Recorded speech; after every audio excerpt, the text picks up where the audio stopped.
যদি জনগণের বিপক্ষে যান তাহলে আমাদেরকে জনগণকে নিয়ে স্বাধীনতা রক্ষার জন্যই আবার মানলাম।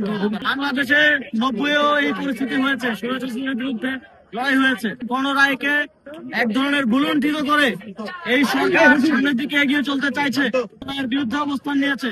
তারা কিন্তু ইতিহাসের পাতা থেকে হারিয়ে গেছে। বাংলাদেশে যখন 70-এর নির্বাচনে পুনরায় একদিকে আসে এবং তাদেরকে ক্ষমতা দেওয়া হয় না, পরবর্তীতে 71-এ এই স্বাধীনতার প্রেক্ষাপট তৈরি হয়েছে।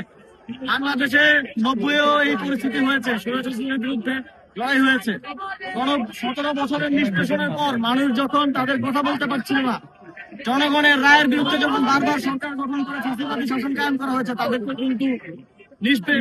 কিন্তু পদদলিত করা হয়েছে এদেশে গণঅভ্যুত্থানের মধ্য দিয়ে। এবারও যেই গণভোটের রায়কে, জুলাই সনদকে চ্যালেঞ্জ করা হচ্ছে, গণরায়কে এক ধরনের গুলুণ্ঠিত করে এই সরকার সামনের দিকে এগিয়ে চলতে চাইছে। বাংলাদেশের মানুষ কিন্তু ইতিহাসের গুলুণ্ঠিত করতে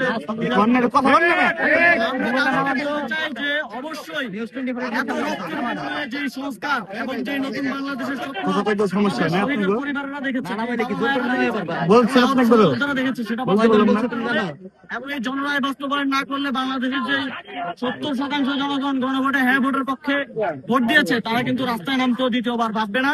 সুতরাং আপনারা জনগণের পক্ষে আসুন, যাতে আমরা সবাই মিলে একসাথে সুন্দর বাংলাদেশ গড়তে পারি। যদি জনগণের বিপক্ষে যান তাহলে আমাদেরকে জনগণকে নিয়ে স্বাধীনতা রক্ষার জন্যই আবার মানলাম। আপনাদের সবাইকে ধন্যবাদ।